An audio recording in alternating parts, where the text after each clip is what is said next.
ওই রাষ্ট্রের ভিতরে যারা আল্লাহর আইন মানত, যারা ইসলাম মানত, এই রকম লোক বাছাই করে করে নিয়োগ দিলেন, যাতে করে অন্যান্য মানুষের ভিতরে একটি প্রভাব পড়ে। যারা ইসলাম মানে, যারা আল্লাহর আইন মানে, তাদেরকে বাচ্চা পছন্দ করে। আজ যদি আমার দেশের কলেজ বিশ্ববিদ্যালয়গুলিতে যদি এইটাকে প্রাধান্য দেওয়া হতো, তাহলে আমাদের কলেজ বিশ্ববিদ্যালয়ের ছেলেগুলি নেশাগ্রস্ত হতো না, ঠিক কিনা?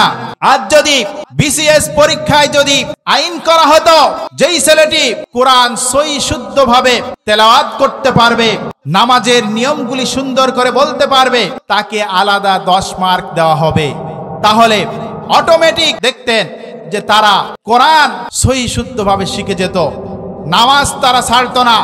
আজকে যদি বিশ্ববিদ্যালয়গুলিতে আইন করা হতো, যারা ভাইবা পরীক্ষা নেওয়া হবে, যারা কোরআন সঠিকভাবে পড়তে পারবে, ইসলামের নিয়ম কারণগুলি, নামাজের নিয়মগুলি যারা সঠিকভাবে বলতে পারবে, তাদের জন্য আলাদা 10 মার্ক থাকবে স্পেশাল। এই নিয়ম যদি করা হতো, তাহলে দেখা যেত যে বাংলাদেশে আজ কোরআন থেকে, ইসলাম থেকে দূরে সরে যাওয়া মানুষ খুঁজে পাওয়া যেত না। কথা বলুন ঠিক কিনা? সম্মানিত উপস্থিতি, বাদশাহ জুলকারনাইন এইভাবে তিনি কর্মসূচি হাতে নিলেন যে যারা ইসলাম মানে, আল্লাহর আইন মানে, তাদেরকে বেশি বেশি দিবে, আর যারা আল্লাহর আইন মানে না, কোরআনের আইন যারা মানে না, তাদেরকে কম কম দিবে। এইভাবে করতে করতে বাদশাহ জুলকারনাইনের বয়স হয়ে গেল 1500 বছর। বাদশাহ জুলকারনাইন স্মৃতি শক্তি হারিয়ে ফেলেছে, ভালো মতো চোখে দেখতে পারে না, ভালো কোনো কিছু বুঝতে পারে না। বাদশাহ জুলকারনাইনের যখন স্মৃতি শক্তি হারিয়ে গেছে, বাদশাহ জুলকারনাইন কি করলেন? সেজদায় পড়ে আল্লাহর কাছে দোয়া করলেন, ও আল্লাহ, আমাকে আরো কিছুদিন হায়াত তুমি বৃদ্ধি করে দাও, আরো কিছুদিন হায়াত যদি আমাকে বাড়িয়ে দাও, তাহলে আমি ইসলামের কাজ করতে পারবো। যারা ইসলামকে মানে না, তাদেরকে ইসলাম সম্পর্কে আমি জানাতে পারবো। ও আল্লাহ, আমাকে হায়াত বৃদ্ধি করে দাও। আল্লাহ পাক রব্বুল আলামিন ফেরেশতার মাধ্যমে জান্নাত থেকে এক টুকরা পাথর পাঠিয়ে দিলেন। আল্লাহ পাক রব্বুল আলামিন জানিয়ে দিল, কোহে কাফ নামক এই স্থানে চলে যেতে হবে এই পাথরের টুকরা নিয়ে। কোহে কাফ এই জায়গাটি খুব সাংঘাতিক একটি জায়গা, যেই জায়গায় বছরে 1 মিনিট সূর্যের আলো যায়, বছরে 1 মিনিট পরিমাণ সূর্যের আলো যায়। আউযু বিল্লাহি মিনাশ শাইতানির রাজীম।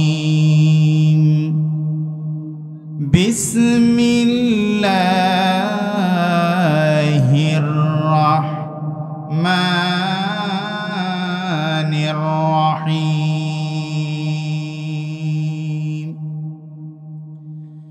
ইন্না মাক্কান্না লাহু ফিল আরদি ওয়া আতাইনাহু মিন কুল্লি শাইইন সাবাবা।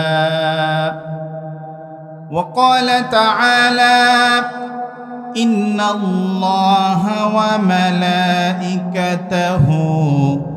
ইউসাল্লুনা আলান নবী ইয়া আইয়ুহাল্লাযীনা আমানু সাল্লু আলাইহি ওয়া সাল্লিমু তাসলিমা। আল্লাহুম্মা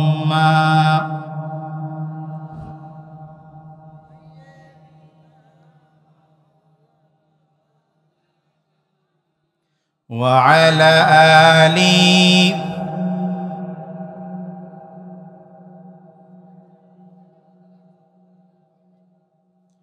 মনটা যদি হইতো পুবাল হাওয়া,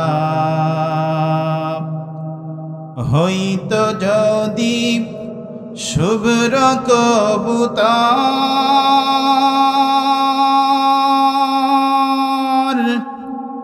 মেঘের ডানাই পাঠিয়ে দিতাম,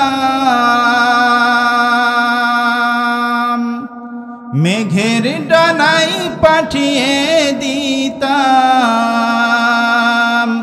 মদিনারি পথে, যেথায় আমার প্রিয় রাসূল ঘুমাই নিরন্তর। আল্লাহুম্মা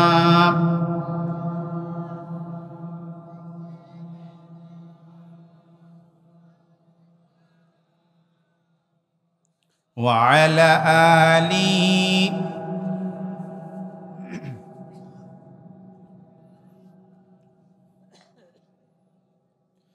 আল্লাহ তুমি অপরূপ, না জানি কত সুন্দর, তোমায় আমি সপেছি প্রাণ, সপেছি এই অন্তর।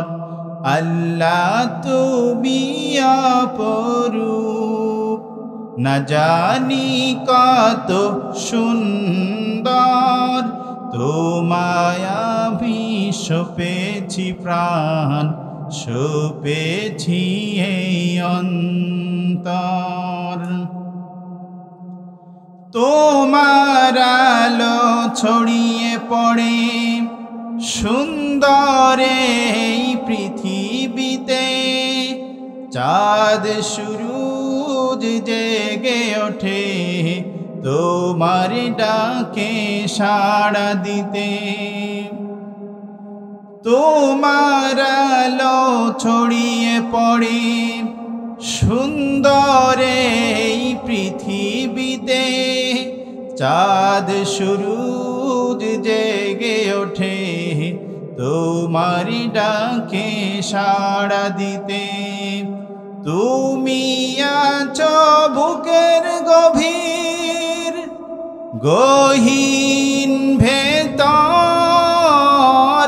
আল্লাহ তুমি অপরূপ, না জানি কত সুন্দর, তোমায় আমি সপেছি প্রাণ, সপেছি এই অন্তর।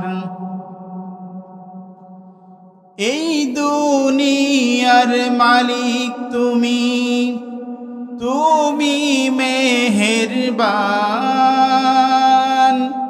বৃক্ষলতা সাগর নদী সবই তোমার দান, ঠিক কিনা? এই দুনিয়ার মালিক তুমি, তুমি মেহেরবান,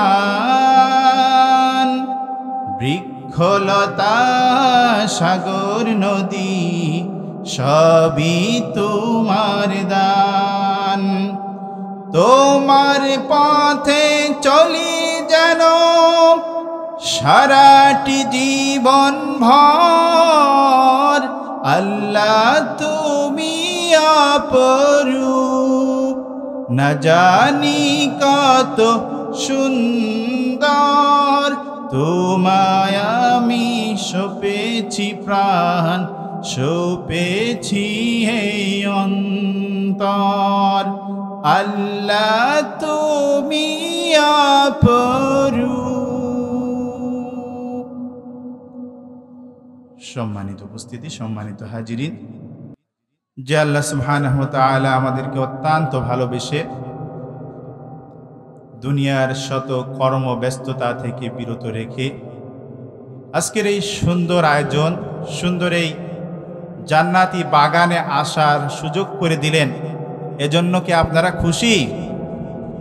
যদি খুশি হয়ে থাকেন তাহলে আল্লাহ পাক রব্বুল আলামিনের শুকরিয়া আদায় করতে হবে জোরে জোরে, ঠিক কিনা? আজকের বিশ্বের মহাবিশ্বয় মহাগ্রন্থ কুরআনুল কারীমের তাফসীরুল কুরআন মাহফিল পানামী মধ্যপাড়া যুব সমাজের উদ্যোগে দ্বিতীয় বার্ষিকী তাফসীরুল কুরআন মাহফিল। আজকের মাহফিলের সভাপতির দায়িত্ব পালন করছেন, সভাপতির আসন অলংকার করেছেন বিশিষ্ট ব্যক্তিত্ব জনাব মীর মোহাম্মদ রওশন আলী। আজকের মাহফিলের সম্মানিত প্রধান বক্তা, সারা বাংলাদেশে কোরআনের মশাল হাতে যার নির্ভীক পদচারণা, কোরআনের এক বিপ্লবী কণ্ঠ, সারা বাংলার লক্ষ লক্ষ তাওহীদি জনতার হৃদয়ের স্পন্দন, আমার অত্যন্ত শ্রদ্ধাভাজন ব্যক্তিত্ব, শ্রদ্ধেয় বড় ভাই জনাব হযরত মাওলানা ইয়াহইয়া তাকি, প্রতিষ্ঠাতা প্রিন্সিপাল মাদ্রাসাতুত তাকি আল ইসলামিয়া ও খতিব সাভার বাস স্ট্যান্ড কেন্দ্রীয় জামে মসজিদ ঢাকা। এতক্ষণ যাবৎ মহাগ্রন্থ কুরআনুল কারীম থেকে আলোচনা শুনিয়ে ধন্য করেছেন বিশিষ্ট ইসলামিক চিন্তাবিদ, মুফাসসিরে কুরআন, হাফেজ হযরত মাওলানা মুফতি ইব্রাহিম খলিল। আজকের মাহফিল পরিচালনা করছেন জনাব মোহাম্মদ রবিউল ইসলাম, ইমাম, পানামী মধ্যপাড়া জামে মসজিদ।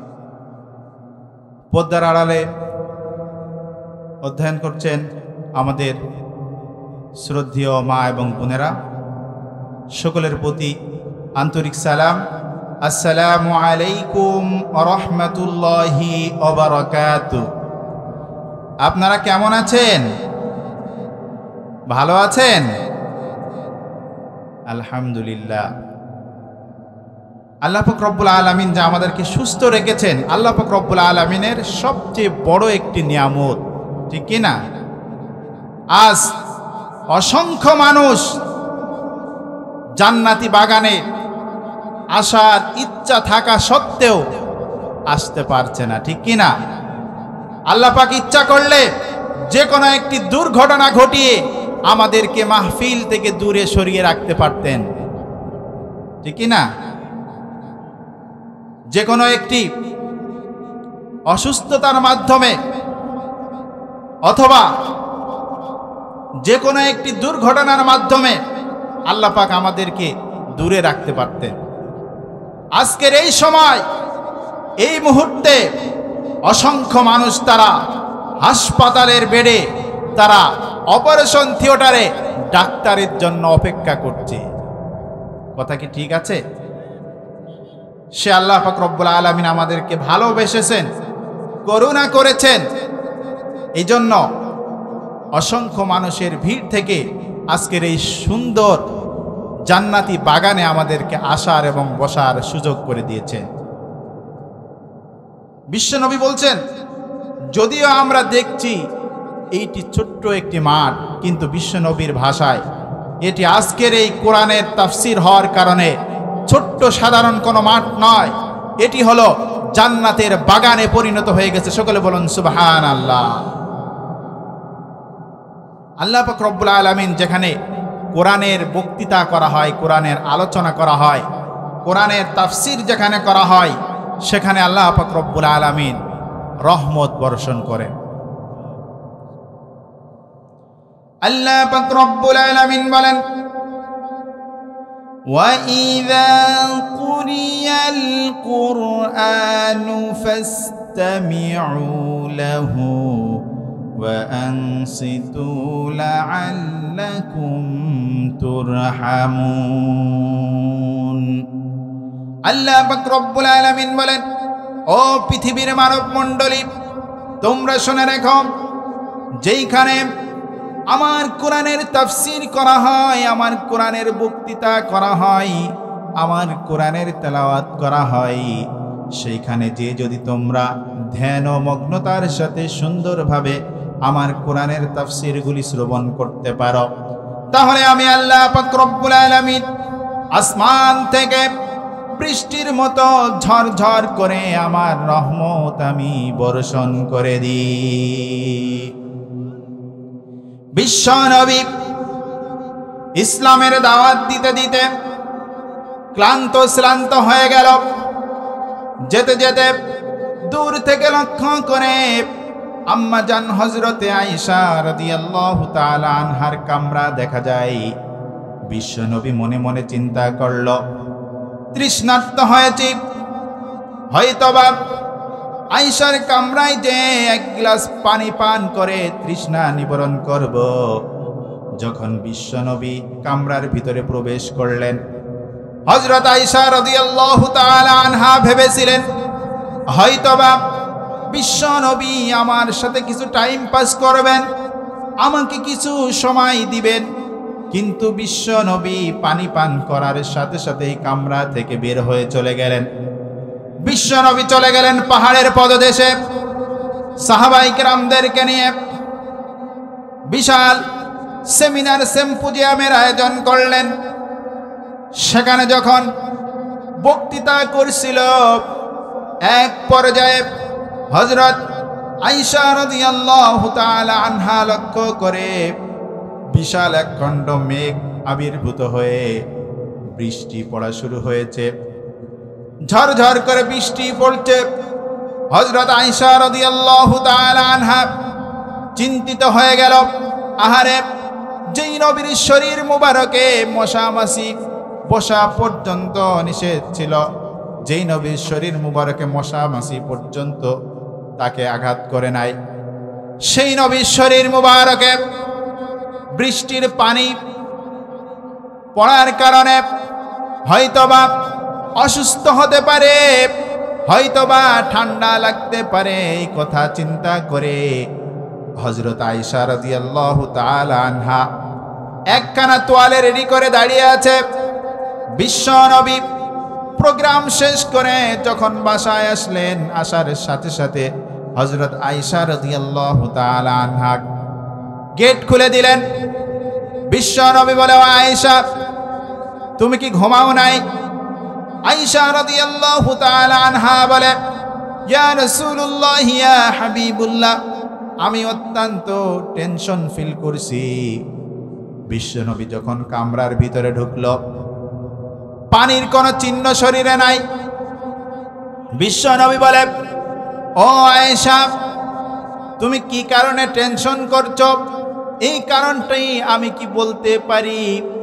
আয়েশা রাদিয়াল্লাহু তাআলা আনহা বলে, হ্যাঁ, অবশ্যই বলতে পারেন।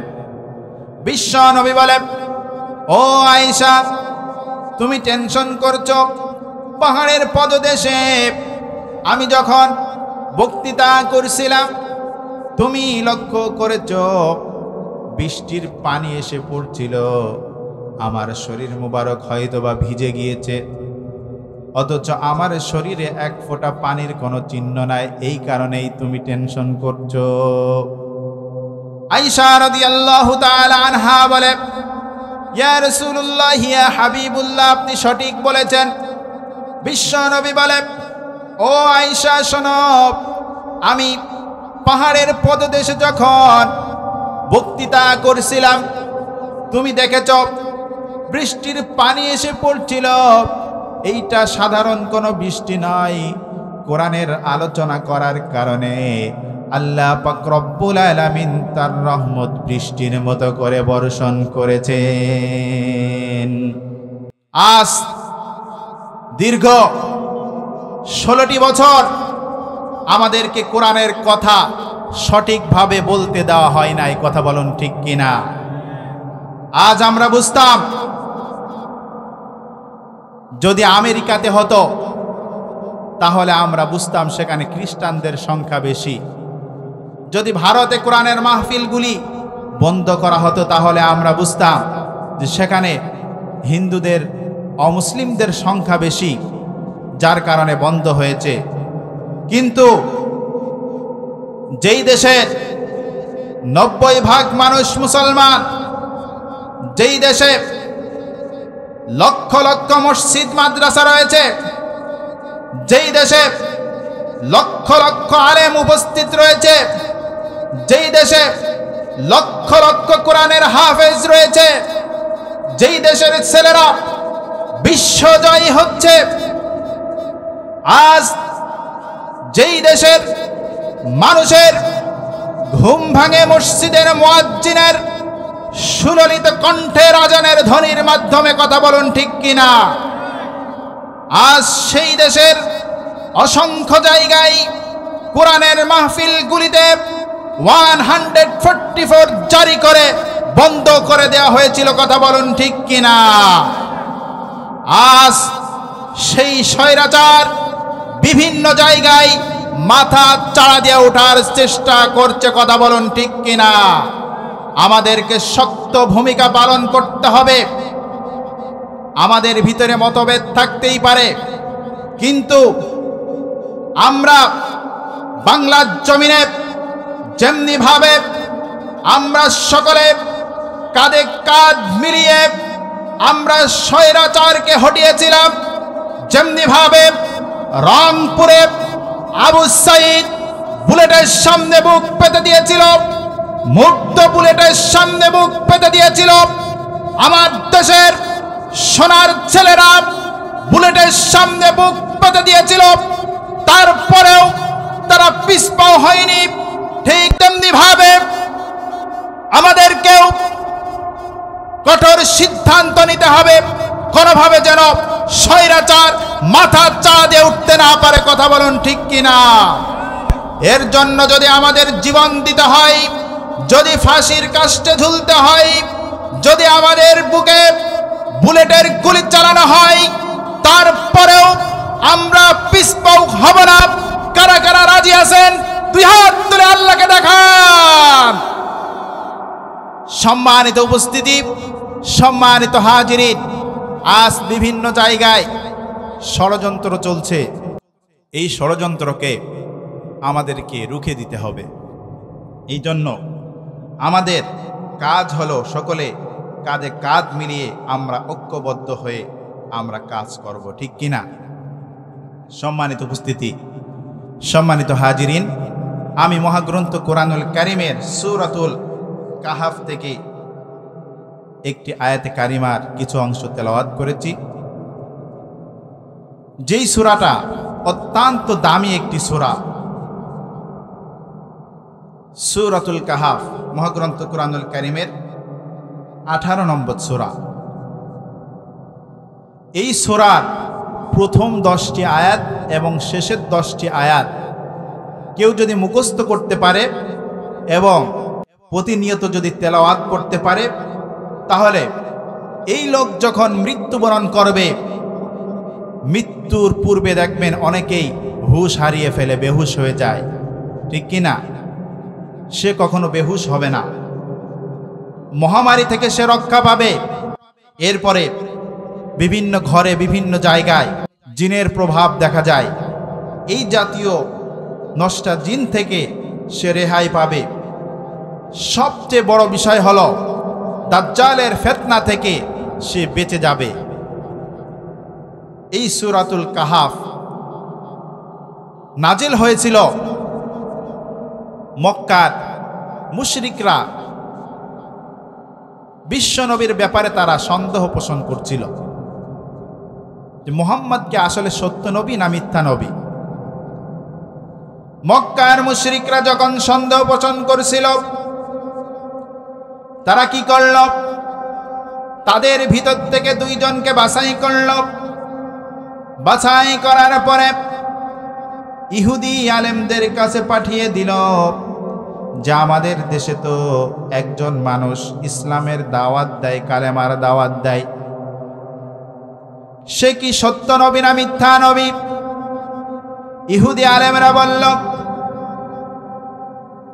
তোমাদেরকে 3টি প্রশ্ন শিখিয়ে দিচ্ছি, এই 3টি প্রশ্ন তাকে গিয়ে তোমরা করবে। এই লোক যদি সঠিক উত্তর দিতে পারে তাহলে তোমরা বুঝে যাবে উনি হলো সত্য নবী, আর যদি সঠিক উত্তর দিতে না পারে তাহলে তোমরা বুঝবে উনি সত্য নবী নয়। তারা চলে আসলো, আসার পরে বলল, আমরা 3টি সিক্রেট কোশ্চেন শিখে এসেছি, মক্কার মুশরিকরা বলল, কি করছেন? তারা বলল, মক্কার মুশরিকরা একত্রিত হয়ে বিশ্ব নবীর দরবারে চলে গেল। যে বলল, মুহাম্মদ তুমি কি বাসায় আছো নাকি? বিশ্ব নবী চলে আসলো। বিশ্ব নবীকে বলল, মুহাম্মদ আমরা তোমাকে 3টি প্রশ্ন করব, এই 3টি প্রশ্নের যদি সঠিক অ্যান্সার করতে পারো তাহলে আমরা কালেমা পড়ে মুসলমান হয়ে যাব। বিশ্ব নবীকে প্রশ্ন করল, ও মুহাম্মদ ওই 7 জন যুবকের ঘটনা আমাদেরকে শোনাও যারা পাহাড়ের গুহায় আশ্রয় নিয়েছিল। 2 নম্বর, বাদশা জুলকারনাইন সম্পর্কে আমাদেরকে জানাও। 3 নম্বর, রূহ কি? বিশ্ব নবী বলল, আগামীকাল তোমাদের এই প্রশ্নের অ্যান্সার আমি দিয়ে দিব, তোমরা আগামীকাল আসো। আগামীকাল মক্কার মুশরিকরা চলে আসলো। বিশ্ব নবী উত্তর দিতে পারে না। পরের দিন আবার আসলো, ও মুহাম্মদ আমাদের প্রশ্নের উত্তর দাও। তারা প্রশ্নের উত্তর দিতে পারে না। তৃতীয় দিন আবার আসলো, বিশ্ব নবী তাদের প্রশ্নের অ্যান্সার করতে পারে না। এইভাবে করতে করতে 1 নাই 2 নাই, একের পর এক দিন পার হয়ে যায়। বিশ্ব নবী প্রশ্নের উত্তর দিতে পারে না। মক্কার মুশরিকরা কি করলো? তারা মক্কার অলিতে গলিতে সমস্ত জায়গায় তারা অপপ্রচার শুরু করে দিল। তারা বলতে লাগলো, ওই যে মুহাম্মদ সে হলো মিথ্যা নবী, তাকে আমরা প্রশ্ন করেছি, তার কাছে নাকি ওহী আসে, সে আমাদের প্রশ্নের অ্যান্সার করতে পারছে না, সে হলো মিথ্যা নবী। এইভাবে করতে করতে 15 দিন পার হয়ে যাচ্ছে। বিশ্ব নবী মুক্তি মলিন করে বসে আছে, মন খারাপ করে বসে আছে। জিবরিল আমিন চলে আসলো। বিশ্ব নবী বলে, ও জিবরিল তুমি এতদিন হয়ে গেল কেন আসো না? আমাকে নিয়ে কাফির মুশরিকরা তারা ঠাট্টা বিদ্রুপ করা শুরু করেছে, তারা ষড়যন্ত্র করছে। জিবরিল আমিন বলে, ও নবী আমি তো আমার ইচ্ছা মতো আসতে পারি না, আল্লাহর আদেশ না হওয়া পর্যন্ত আমি তো আসতে পারি না। আল্লাহ আদেশ করেন নাই, যার কারণে আমি আসে নাই। জিবরিল আমিন বলে, ও নবী আপনি তাদেরকে যখন ওয়াদা দিয়েছিলেন তখন আপনি বলেছিলেন যে আগামীকালকে তোমাদের প্রশ্নের উত্তর দিয়ে দিব, ইনশাআল্লাহ আপনি বলেন নাই, যার কারণে আল্লাহ পাক দীর্ঘদিন ওহী বন্ধ রেখেছিল। আমার বন্ধুগণ, কুরআনুল কারীমের একমাত্র সূরা সূরাতুল কাহফ, আল্লাহ পাক রব্বুল আলামিন জিবরিল আমিনের সাথে, শুধু জিবরিল আমিন একা নয়, তার সাথে 70,000 ফেরেশতার বিশাল একটি বহর দিয়ে আল্লাহ পাক রব্বুল আলামিন এই সূরা কাহফ পাঠিয়ে দিলেন বিশ্ব নবী কাফির মুশরিকদেরকে বাদশা জুলকারনাইনের ঘটনা চমৎকার করে জানিয়ে দিলেন। পৃথিবীতে গোটা পৃথিবী নেতৃত্ব দিয়েছেন 4 জন ব্যক্তি। কয়জন? 4 জন। তার ভিতরে 2 জন মুসলমান আর 2 জন ছিল কাফির। হযরত সুলাইমান আলাইহিস সালাতু ওয়াস সালাম, আর একজন হলো জুলকারনাইন। আর যেই 2 জন কাফির গোটা পৃথিবীতে নেতৃত্ব দিয়েছিল, তার মধ্যে একজন হলো নমরুদ আর একজন হলো বখতেনসর। এই 4 জন ব্যক্তি গোটা ওয়ার্ল্ডে, গোটা পৃথিবীতে নেতৃত্ব দিয়েছিল। বাদশা জুলকারনাইনকে আল্লাহ পাক রব্বুল আলামিন মোট 1500 বছর হায়াত দান করেছিলেন। কতদিন?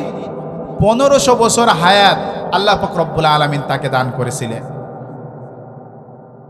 1-2 বছর, 5 বছর, 10 বছর নয়, 1200 বছর পর্যন্ত তিনি রাজত্ব পরিচালনা করেছিলেন, ক্ষমতা চালিয়েছিলেন। এই বাদশা কিভাবে ক্ষমতা পরিচালনা করেছিলেন আমাদের জানার দরকার আছে না নাই? এই বাদশা এত লম্বা টাইম তিনি রাজত্ব পরিচালনা করলেন, ক্ষমতা পরিচালনা করলেন। আল্লাহ পাক রব্বুল আলামিন খুব চমৎকার করে মহাগ্রন্থ কুরআনুল কারীমের সূরাতুল কাহফের ভিতরে আল্লাহ পাক রব্বুল আলামিন জানিয়ে দিচ্ছেন। আল্লাহ পাক রব্বুল আলামিন বলেন কুরআনুল কারীমের 18 নম্বর সূরা সূরাতুল কাহফের 83 নম্বর আয়াতের ভিতরে বলেন, ওয়ায়াসআলুনাকা আন যিল করনাইন কুল সাআতলু আলাইকুম মিনহু যিকরা।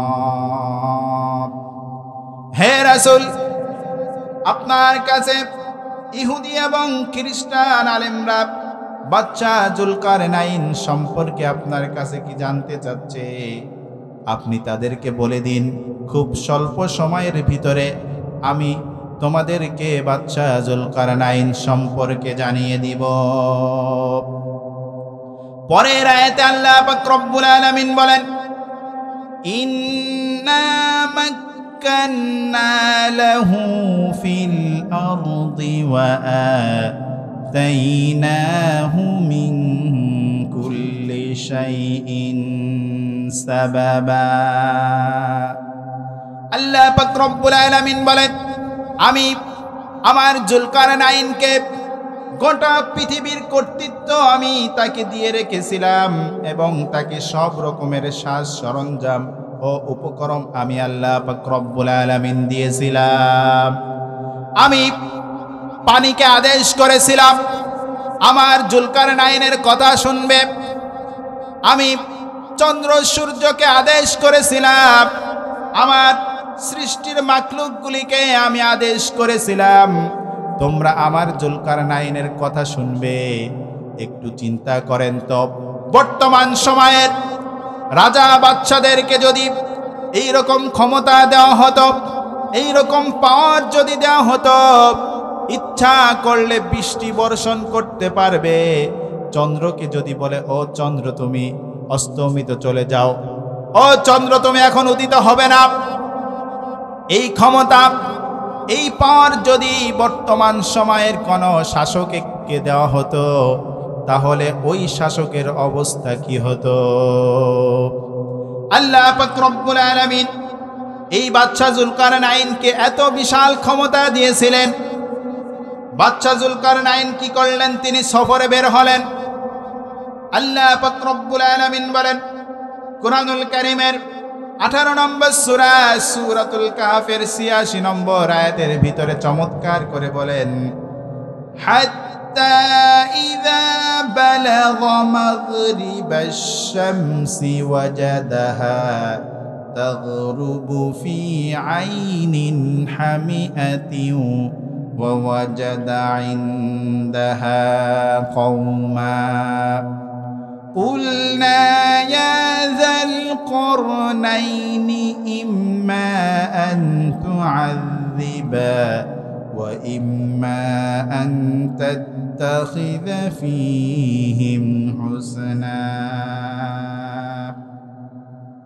বাদশা জুলকারনাইন সফর শুরু করে দিলেন। বিশাল পথ পাড়ি দিয়ে চলে গেলেন। পৃথিবীর এমন এক জায়গায় চলে গেলেন যার পরে আর পৃথিবী নাই, আছে কালো পানি বিশিষ্ট বিশাল সমুদ্র। সেখানে যাওয়ার পরে বাদশার একটি জাতির সাথে সাক্ষাৎ ঘটল। বাদশা লক্ষ্য করল সূর্য অস্তমিত যাচ্ছে, আর এই জাতির লোকেরা সূর্যকে পূজা করছে। বাদশা তখন জিজ্ঞেস করল, কি ব্যাপার, তোমরা সূর্যের স্রষ্টাকে বাদ দিয়ে তোমরা সূর্যকে কেন পূজা করছো? তারা জবাব দিল, সূর্য হলো আমাদের দেবতা, সূর্য আমাদের দেবতা। বাদশা তখন জিজ্ঞেস করলো, সূর্য তোমাদের দেবতা কিভাবে হয়? তারা বলল, বাদশা, এই যে কালো পানি বিশিষ্ট যেই সমুদ্র দেখতে পাচ্ছেন, সূর্য যখন অস্তমিত চলে যায়, সূর্য ডুবে যাওয়ার পরে সূর্যের প্রচণ্ড তাপ যখন সমুদ্রে লাগে, সমুদ্রের পানি যখন গরম হয়ে যায়, এরপরে সমুদ্রের মাছগুলি ভাসতে ভাসতে আস্তে আস্তে কিনারে চলে আসে, আর এই মাছগুলি ধরে ধরে আমরা খাই। এই জন্য সূর্যকে আমরা বিধাতা মানি। সকলে বলুন নাউজুবিল্লাহ। বাদশা অত্যন্ত রাগান্বিত হয়ে গেল। এই দৃশ্য দেখার পরে বাদশা আল্লাহ পাক রব্বুল আলামিনকে জানালো, ও আল্লাহ, এই জাতির লোকেরা এই জাতীয় শিরকের সাথে লিপ্ত আছে, এদের ব্যাপারে কি সিদ্ধান্ত নিতে পারি? আল্লাহ পাক রব্বুল আলামিন বাদশাকে জানিয়ে দিল, ও জুলকারনাইন, আমি তোমাকে বিশাল ক্ষমতা দান করেছি। তুমি চাইলে তাদেরকে পূর্ণ শাস্তিও দিতে পারো, আবার চাইলে তাদেরকে তুমি ক্ষমাও করে দিতে পারো। জুলকারনাইন বলল, ও আল্লাহ, আমি তাদেরকে এমন কোন শাস্তি দিব না যেইটা প্রভুর পর্যায়ে চলে যায়, যেইটা প্রভুর পর্যায়ে চলে যায়, এমন কোন শাস্তি আমি তাদেরকে দিব না। বাদশা জুলকারনাইন সেইখানে যাওয়ার পরে তিনি 3টি কর্মসূচি হাতে নিলেন। কয়টি? 3টি কর্মসূচি তিনি হাতে নিলেন। যেই 3টি কর্মসূচি বর্তমান সময়ে পৃথিবীর রাজা বাদশাদেরকে জানা জরুরি, এবং কিয়ামত পর্যন্ত যত রাজা বাদশা যারা নেতৃত্ব দিবে সকলের জানা দরকার। আপনারা কি জানতে চান? এই 3টি কর্মসূচি বাদশা হাতে নিলেন। 1 নম্বর কর্মসূচি বাদশা হাতে নিলেন, বিশাল সমুদ্র,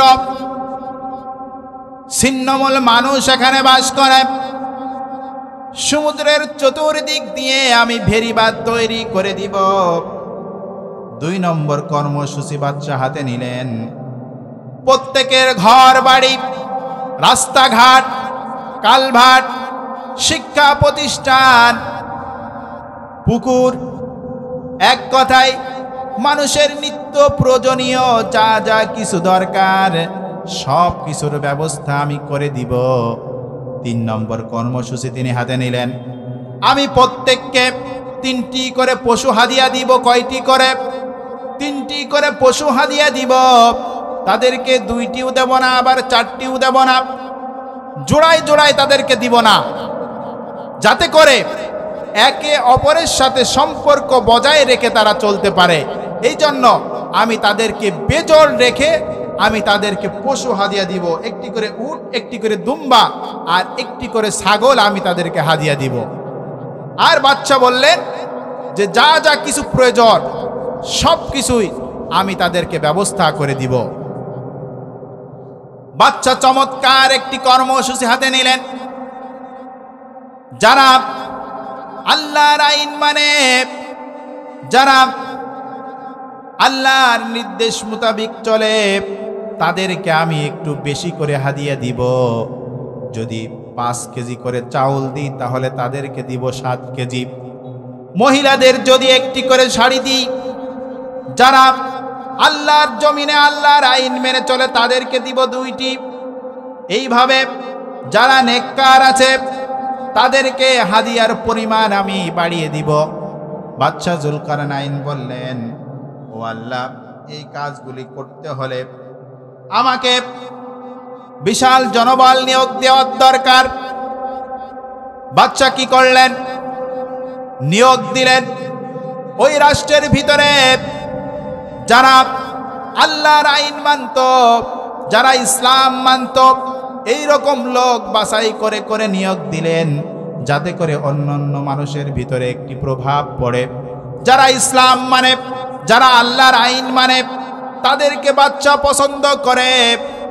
আজ যদি আমার দেশের কলেজ বিশ্ববিদ্যালয়গুলিতে যদি এইটাকে প্রাধান্য দেওয়া হতো, তাহলে আমাদের কলেজ বিশ্ববিদ্যালয়ের ছেলেগুলি নেশাগ্রস্ত হতো না, ঠিক কিনা? আজ যদি বিসিএস পরীক্ষায় যদি আইন করা হতো, যেই ছেলেটি কোরআন সহি শুদ্ধভাবে তেলাওয়াত করতে পারবে, নামাজের নিয়মগুলি সুন্দর করে বলতে পারবে, তাকে আলাদা 10 মার্ক দেওয়া হবে। তাহলে অটোমেটিক দেখতেন যে তারা কোরআন সহি শুদ্ধভাবে শিখে যেত, নামাজ তারা ছাড়তো না। আজকে যদি বিশ্ববিদ্যালয়গুলিতে আইন করা হতো, যারা ভাইবা পরীক্ষা নেওয়া হবে, যারা কোরআন সঠিকভাবে পড়তে পারবে, ইসলামের নিয়ম কারণগুলি, নামাজের নিয়মগুলি যারা সঠিকভাবে বলতে পারবে, তাদের জন্য আলাদা 10 মার্ক থাকবে স্পেশাল।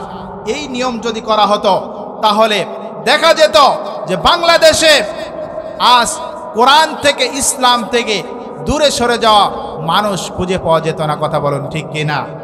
সম্মানিত উপস্থিতি, বাদশাহ জুলকারনাইন এইভাবে তিনি কর্মসূচি হাতে নিলেন যে যারা ইসলাম মানে, আল্লাহর আইন মানে, তাদেরকে বেশি বেশি দিবে, আর যারা আল্লাহর আইন মানে না, কোরআনের আইন যারা মানে না, তাদেরকে কম কম দিবে।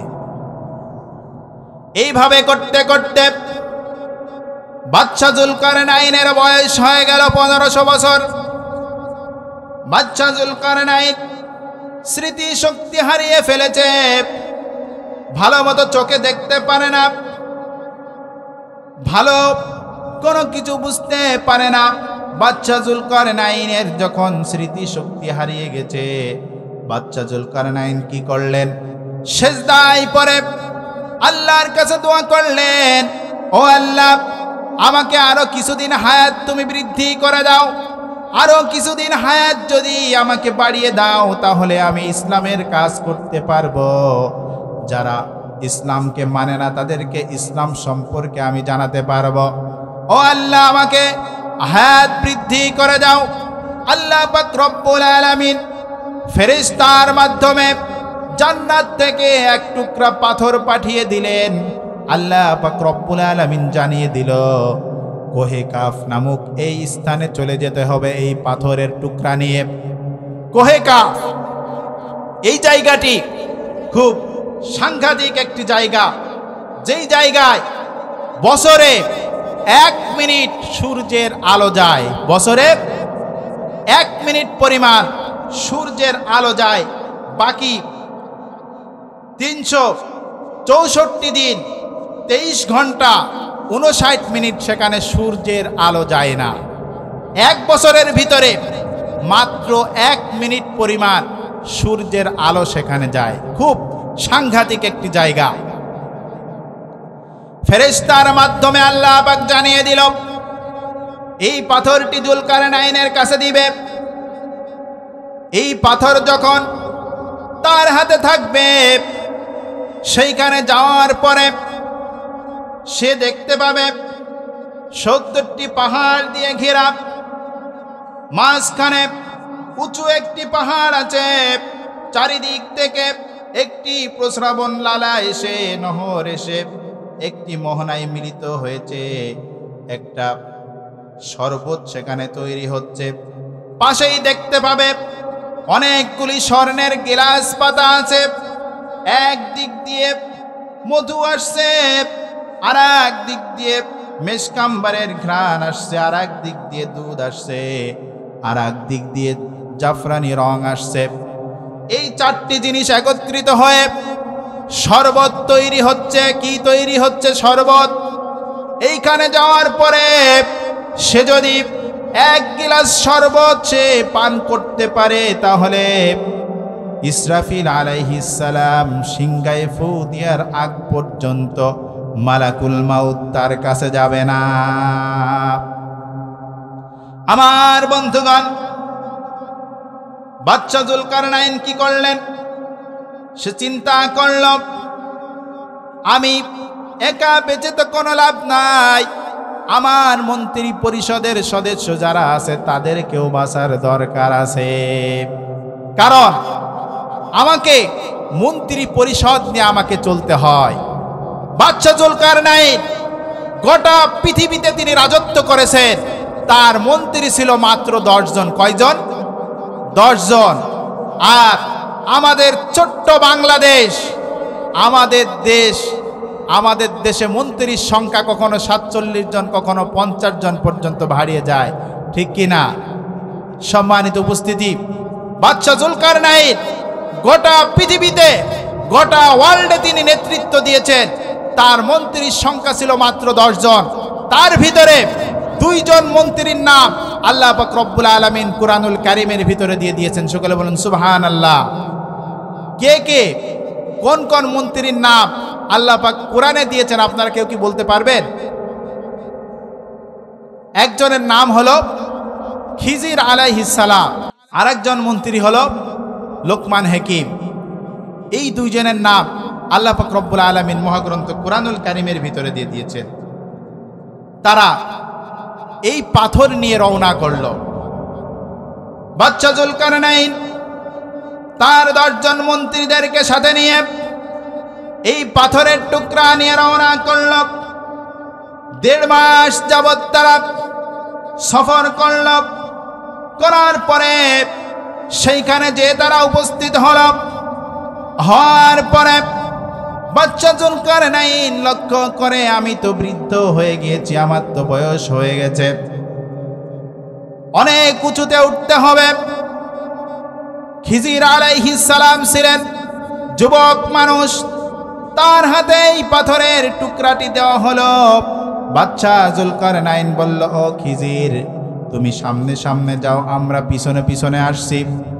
কিন্তু এই পাথরটি যার হাতে থাকবে শুধুমাত্র সেই পথ দেখতে পারবে। খিজির আলাইহিস সালাম কি করলেন? এই পাথরের টুকরা নিয়ে তিনি চলে গেলেন, উঁচুতে চলে গেলেন। যাওয়ার পরে সেইখান থেকে তিনি 1 গিলাস শরবত পান করে নিলেন। খিজির আলাইহিস সালাতু ওয়াস সালামের ঘটনা আপনারা জানেন।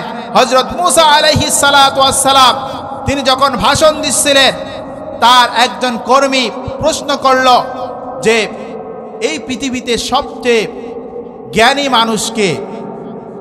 সে বলেছিল যে এই পৃথিবীতে সবচেয়ে জ্ঞানী মানুষ হলো আমি। হযরত মুসা আলাইহিস সালাম বললেন যে সবচেয়ে জ্ঞানী মানুষ হলো আমি মুসা। তখন আল্লাহ পাক রব্বুল আলামিন তার এই অ্যানসার পছন্দ করলেন না। আল্লাহ পাক রব্বুল আলামিন বলল, ও মুসা, তোমার চেয়ে আরো অনেক জ্ঞানী মানুষ আছে।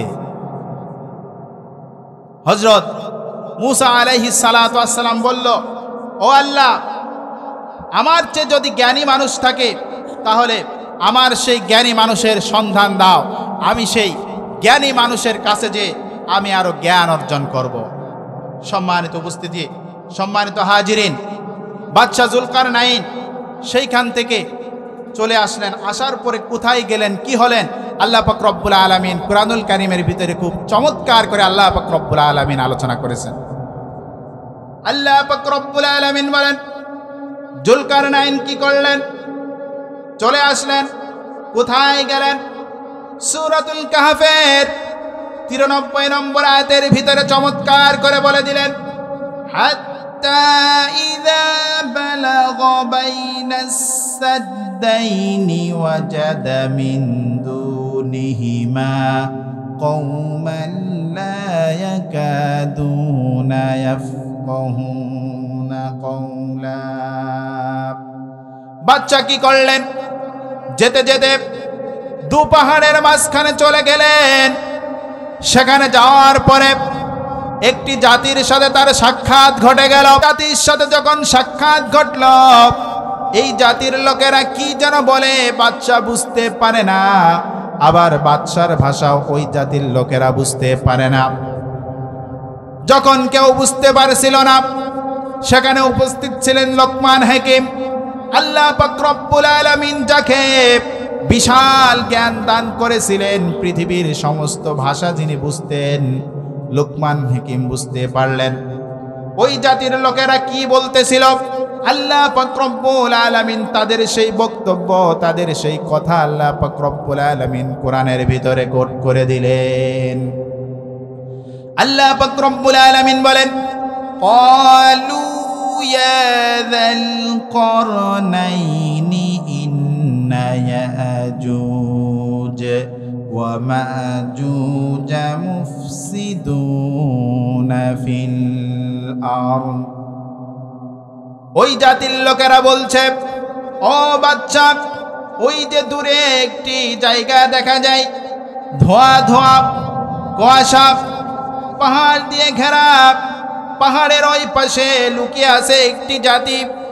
মানব কুলেই হয়তোবা তাদের জন্ম মানুষের মতোই দেখতে, কিন্তু তাদের কার্যক্রম মানুষের মতো নয়। তাদের কার্যক্রম জানোয়ারের মতো। দেখবেন অনেকেই মানুষ রূপে জানোয়ার, কথা বলুন ঠিক কিনা। তারা কি করত? তাদের ক্ষমতা ছিল বিদায় তারা তাদের ফসলগুলি আত্মসাৎ করে নিত। তারা তাদের উপরে চাপ প্রয়োগ করে বিভিন্ন জিনিস তাদের কাছ থেকে ছিনিয়ে নিত। তারা বাচ্চার কাছে অভিযোগ করলো যে, ও বাচ্চা, আমাদের এবং তাদের মাঝখানে আপনি একটি প্লার তৈরি করে দেন, একটি দেওয়াল আপনি তৈরি করে দেন। বাচ্চাকে তারা প্রস্তাব পেশ করলো যে, ও বাচ্চা, এই কাজের জন্য আমরা কি আপনাকে কোনো কর দিব নাকি? বাচ্চা তখন কি বললেন? আল্লাহ পাক রব্বুল আলামিন বাচ্চার সেই বক্তব্য কোরআনুল কারীমের ভিতরে কোট করে দিলেন।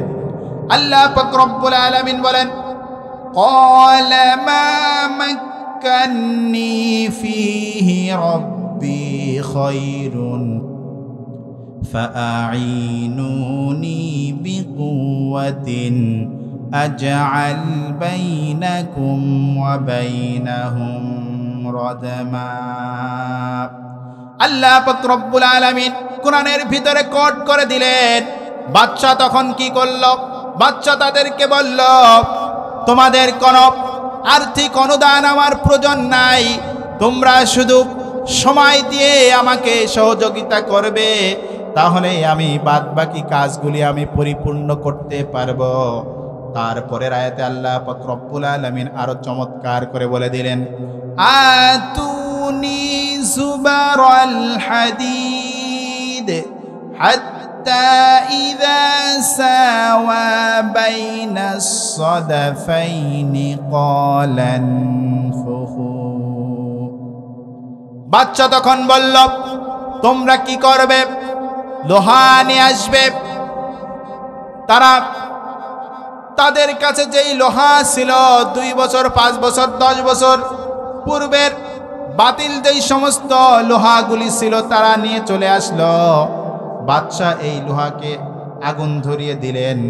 বাদশা এই লোহাগুলিকে জ্বালালেন। জ্বালিয়ে যখন এই লোহাগুলি আগুনের মতো এরকম কালার চলে আসলো, বাদশা দেখেন সেখানে কি করলেন?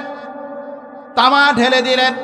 দেওয়ার পরে বাদশা সেখানে বিশাল একটি প্রাচীর নির্মাণ করলেন, যার উচ্চতা ছিল 4500 মাইল। যার উচ্চতা ছিল 4500 মাইল। বাদশা বিশাল একটি প্রাচীর নির্মাণ করে দিলেন এবং এই প্রাচীর নির্মাণ করার পরে বাদশা সেখানে তার নেম প্লেট দিয়ে দিলেন, যেই প্রাচীর নির্মাণ করেছেন বাদশা জুলকারনাইন, এই প্রাচীর ভেদ করে ইয়াজুজ মাজুজ আর আসতে পারবে না। এই যে জোর করে অন্যায়ভাবে মানুষের সম্পদ লুণ্ঠন করা, মানুষের সম্পদ আত্মসাৎ করা, এইটা কাদের চরিত্র বলুন? এইটা হলো ইয়াজুজ মাজুজের চরিত্র। তারা অন্যায়ভাবে মানুষ হত্যা করত, মানুষের সম্পদ দখল করত, এই জাতীয় কাজের সাথে জড়িত ছিল, যার কারণে বিশাল প্রাচীর বাদশা জুলকারনাইন সেখানে তৈরি করে দিলেন। সম্মানিত উপস্থিতি, আজ আমাদেরকে ইসলামের কাছে আসতে হবে, কোরআনের কাছে আসতে হবে। আমরা যদি ইসলামের কাছে আসতে পারি, কোরআনের কাছে আসতে পারি, কোরআনের আইন যদি আমরা সমাজে রাষ্ট্রে বাস্তবায়ন করতে পারি, তাহলে আমরা আবার সেই শান্তির বাড়িধারা আমরা পেয়ে যাব। কথা বলুন ঠিক কিনা? এই জন্য কোরআনের রাজ প্রতিষ্ঠার জন্য যদি আমাদের কলিজার বিন্দু বিন্দু ফোঁটা ফোঁটা রক্ত যদি জমিনে ঢেলে দিতে হয়, আমাদের যদি ফাঁসির কাষ্ঠেও ঝুলতে হয়, আমাদের বুকে যদি বুলেট ছোড়া হয়, তারপরেও আমরা কোরআন থেকে ইসলাম থেকে দূরে সরে যাব না। কারা কারা রাজি আছেন? তুই হাত উঁচু করে আল্লাহকে দেখান। লিল্লাহি তাকবীর। আল কোরআনের আলো, আল হাদিসের আলো, কোরআন আছে যেখানে। সম্মানিত উপস্থিতি, সম্মানিত হাজিরিন, আমাদের সিদ্ধান্ত নিতে হবে যে কোরআন যদি আমরা সংসদে নিয়ে যেতে পারি তাহলে আমার দেশের কলেজ বিশ্ববিদ্যালয়গুলিতে সোনার মানুষ তৈরি হবে। কথা বলুন ঠিক কিনা?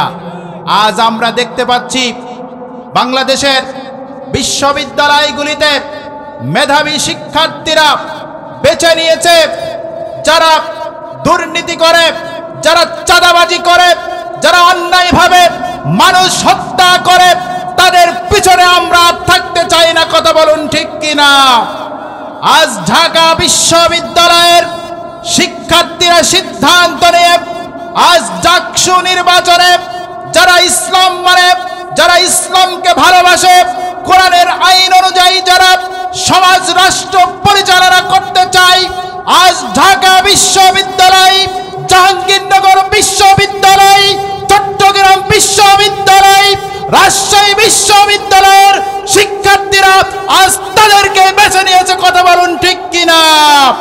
এই জন্য আমরা বলি আগামীর বাংলাদেশ কোরআনের বাংলাদেশ, আগামীর বাংলাদেশ ইসলামের বাংলাদেশ। কথা বলুন ঠিক কিনা? যারা ইসলামকে নিয়ে ষড়যন্ত্র করবে, কোরআনকে নিয়ে যারা ষড়যন্ত্র করবে, ইসলামী অনুষ্ঠানে যারা বাধা প্রদান করবে, তাদেরকে উচিত শিক্ষা দিতে হবে। কথা বলুন ঠিক কিনা?